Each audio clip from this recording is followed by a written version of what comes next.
Hi friends, ఈరోజు నేను మీ ముందుకు ఐకాల్ చైనా ఫ్లిప్ మోడల్ సెల్ ఫోన్ను ఈరోజు ఒక చిన్న ప్రాబ్లం తోటి మీ ముందుకు తీసుకొచ్చాను. ఇది చైనా మొబైల్. దీని కంపెనీ పేరు ఐకాల్, మోడల్ నెంబరు 3312. ఇది ప్రాబ్లం ఏంటంటే దీనికి ఫ్లిప్ ఇచ్చాడు. ఈ ఫ్లిప్ ఓపెన్ చేసినప్పుడు మొబైల్ అనేది అన్లాక్ అవ్వాలి. ఫ్లిప్ క్లోజ్ చేసినప్పుడు మొబైల్ అనేది లాక్ అవ్వాలి. మనకి ఇన్కమింగ్ కాల్ వచ్చినప్పుడు ఫ్లిప్ని ఓపెన్ చేయగానే ఆటోమేటిక్గా ఆన్సర్ అవ్వాలి. ఈ ఫ్లిప్ ఆప్షన్ ఏది కూడా పనిచేయట్లేదు. ఈ మొబైల్ కస్టమర్ నాకు ఇచ్చినప్పుడు ఇది కింద పడిన దగ్గర నుంచి ఈ ప్రాబ్లం వచ్చిందని కస్టమర్ నాకు ఇచ్చాడు. సరే, ఇది నాకు ప్రాబ్లం ఏంటో తెలుసు. ఈ ప్రాబ్లంని అందరికీ తెలియాలని నేను ఈ వీడియోని షూట్ చేశాను.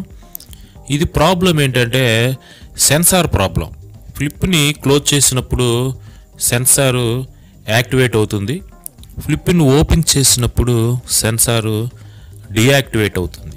అప్పుడు మనకి ఫ్లిప్కున్న ఫంక్షన్స్ అన్నీ కూడా పనిచేస్తాయి. ఫ్లిప్కున్న ఫంక్షన్స్ ఏంటంటే lock, unlock, automatic answer feature. ఫ్లిప్కి కొన్ని ఫీచర్స్ ఉంటాయి. ఆ ఫీచర్స్ అన్నీ కూడా పనిచేయట్లేదు. ఈ ఫోన్ని ఎలా రిపేర్ చేసుకోవాలో నేను మీకు ఈ వీడియోలో చూపిస్తాను. ఈ మొబైల్ని మీరు కొనాలనుకుంటే ఇది 4 కలర్స్ ఉన్నాయి. ఇది 479 రూపాయలు అమెజాన్లో మీకు దొరుకుతుంది. ఎవరైనా ఈ ఫోన్ కొనాలనుకుంటే కింద డిస్క్రిప్షన్లో లింక్ ఇస్తాను. దీంట్లో అన్ని ఫీచర్స్ ఉన్నాయి.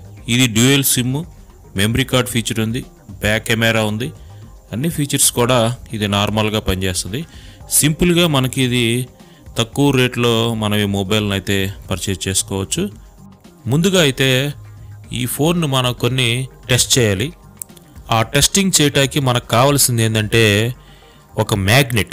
అంటే మ్యాగ్నెట్ మనకి అప్పటికప్పుడు దొరకపోవచ్చు. మన దగ్గర ఏదైనా పాత స్పీకర్ ఉంటే ఆ స్పీకర్కి మ్యాగ్నెట్ ఉంటుంది. ఆ స్పీకర్ను మనం ఒకటి పని చేసేదైనా పని చేయకపోయినా కూడా ఒక స్పీకర్ని తీసుకోవాలి. ఫోన్ అనేది స్టాండ్ బైలో ఉంది. మనం తీసుకున్న ఈ స్పీకర్ని నేను వీడియోలో చూపిస్తున్నట్టుగా ఈ ఫోన్కి కీప్యాడ్ మీద డిస్ప్లే చుట్టూరు మనం ఈ విధంగా తిప్పుతూ ఉన్నట్లయితే ఎక్కడో ఒక చోట ఫోన్ అనేది అన్లాక్ అవుతుంది. ఆ అన్లాక్ అయిన దగ్గరే సెన్సార్ ఉన్నట్టు చూడండి. ఇక్కడ 7కి 8కి స్టార్కి 0కి మధ్యలో బోర్డులో సెన్సార్ ఉంది. ఇక్కడ మ్యాగ్నెట్ అనేది టచ్ అయినప్పుడు సెన్సార్ అనేది డీయాక్టివేట్ అవుతుంది. అప్పుడు ఫోన్ అనేది అన్లాక్ అవుతుంది. మనం ఎప్పుడైతే అక్కడ నుంచి మ్యాగ్నెట్ తీసేస్తామో సెన్సార్ అనేది యాక్టివేట్ అవుతుంది. ఇప్పుడు ఈ మ్యాగ్నెట్ ఎక్కడ ఉంటుంది? పైన ఫ్లిప్లో ఉంటుంది మ్యాగ్నెట్. ఈ మొబైల్ కింద పడినప్పుడు ఫ్లిప్ ఓపెన్ అయిపోయి మ్యాగ్నెట్ అనేది పోయింది.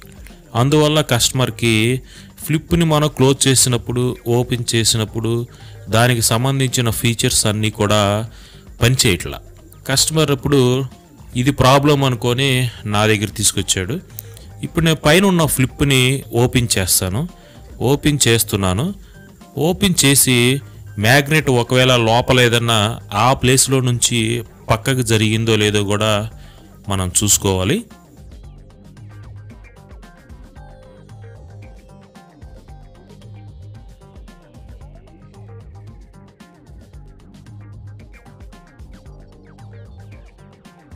ఫ్లిప్ని ఓపెన్ చేశాను. లోపలైతే మ్యాగ్నెట్ లేదు. ఈ మ్యాగ్నెట్ ఫోన్ కింద పడినప్పుడు ఈ డోర్ అనేది ఓపెన్ అయి ఉంటుంది. అప్పుడు ఓపెన్ అయినప్పుడు ఆ మ్యాగ్నెట్ అనేది బయటికి వెళ్ళిపోయి ఉంటుంది. ఈ ప్లేస్లో 4 పలకలుగా మ్యాగ్నెట్ ఉంటుంది ఇక్కడ. ఇప్పుడు మనకి ఈ ప్లేస్లో 4 పలకలుగా మ్యాగ్నెట్ అనేది మన దగ్గర దొరకవచ్చు, దొరకపోవచ్చు. అందుకని నా దగ్గర ఒక పనిచేయని ఇయర్ ఫోన్స్ ఉన్నాయి. ఆ ఇయర్ ఫోన్స్లో ఒక స్పీకర్ని నేను తీసుకొని దాన్ని ఓపెన్ చేసి దీంట్లో ఏదైనా మ్యాగ్నెట్ మనకి పనికొస్తుందేమో చూద్దాం.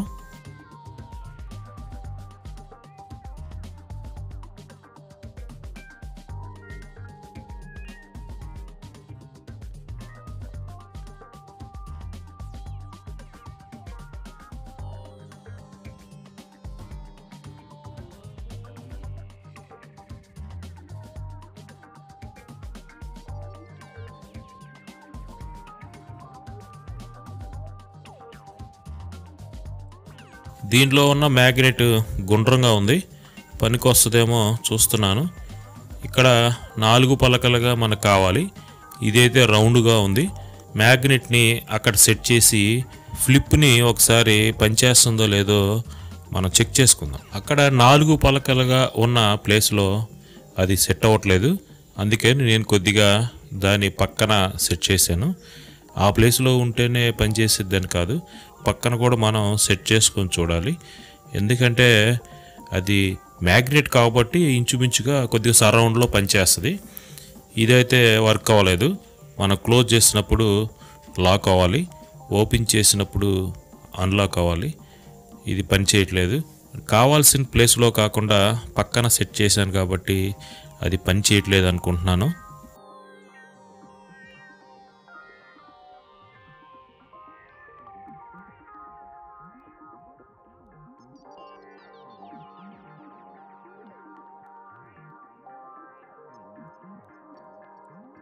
ఈ మ్యాగ్నెట్ని రౌండ్గా ఉంది కాబట్టి ఆ ప్లేస్లోనే మ్యాగ్నెట్ని సెట్ చేస్తాను. సెట్ చేసిన తర్వాత మరలా పనిచేస్తుందో లేదో చెక్ చేసుకుందాం.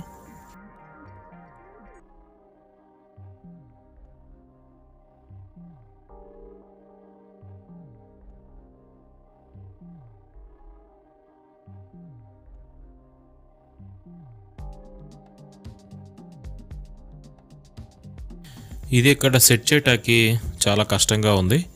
అంటే ఇది షేప్లో రౌండ్గా ఉంది, అక్కడ కావాల్సింది 4 పలకలు, ఇది కొద్దిగా లావుగా కూడా ఉంది. అందుకని నా దగ్గర కొన్ని పాత శాంసంగ్ ఫ్లిప్ బోర్డ్స్ ఉన్నాయి. ఈ బోర్డ్స్లో మ్యాగ్నెట్ ఉందని చూశాను, ఒక మ్యాగ్నెట్ అయితే దొరికింది. ఇది రౌండ్ షేపే, కాకపోతే ఇది స్మాల్గా ఉంది, లావు కూడా తక్కువ ఉంది, అంటే పలచగా ఉంది. ఇది నేను ఇక్కడ సెట్ అయ్యిద్ది అనుకుంటున్నాను. కాకపోతే పక్కన స్పీకర్ కూడా మ్యాగ్నెట్ ఉండటం వల్ల ఇది ప్రతిసారి అక్కడ మనం పెట్టినప్పుడు ఆ స్పీకర్ అనేది లాగేసుకుంటుంది. అందుకని దాన్ని బాన్ఫిక్స్ తోటి నేను గమ్ చేసేస్తాను. బాన్ఫిక్స్ని కొద్దిగా ఆ 4 పలకల షేప్లో బాన్ఫిక్స్ని వేసి దానిలో ఈ మ్యాగ్నెట్ని సెట్ చేసేస్తాను. బాన్ఫిక్స్ అనేది ఆరిపోయే వరకు వెయిట్ చేసి మళ్ళీ యాజ్ టీజ్గా ఫ్లిప్ని ఫిట్ చేసి పనిచేస్తుందో లేదో చెక్ చేద్దాం.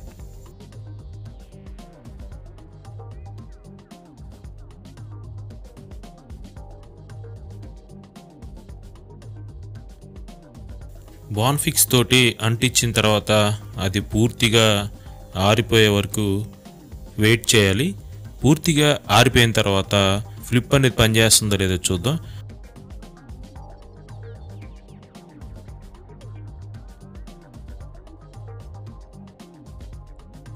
ఫ్లిప్ని ఓపెన్ చేసిన తర్వాత అన్లాక్ అయింది. మళ్ళీ నేను క్లోజ్ చేశాను, లాక్ అయింది.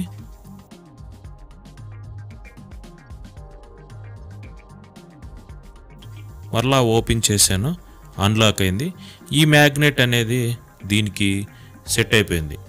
కాబట్టి ఈ మ్యాగ్నెట్ మనం లావు చేసినా కూడా ఆ ప్లేస్లో మనకి సెట్ కాకపోవడంతో ఇంతకుముందు మనం దీనికన్నా పెద్ద మ్యాగ్నెట్ సెట్ చేయటం వల్ల ఇంతకుముందు మనకు పనిచేయలేదు. ఇప్పుడు ఆ ప్లేస్లో కరెక్ట్గా సెట్ అయిపోయిన మ్యాగ్నెట్ని మనం సెట్ చేసాం కాబట్టి ఈ ఫ్లిప్ అనేది లాక్ అన్లాక్ అనేది పనిచేసింది. ఈ విధంగా ఈరోజు మనం ఐకాల్ 3312 చైనా ఫ్లిప్ మోడల్ మొబైల్ని ఫ్లిప్ సెన్సార్ని ఎలా రిపేర్ చేసుకోవాలో ఈరోజు నేను మీకు ఈ వీడియోలో చూపించాను. ఈ వీడియోని మీరు మొదటి నుంచి చివరి వరకు చూసినందుకు చాలా థ్యాంక్ యూ ఫ్రెండ్స్.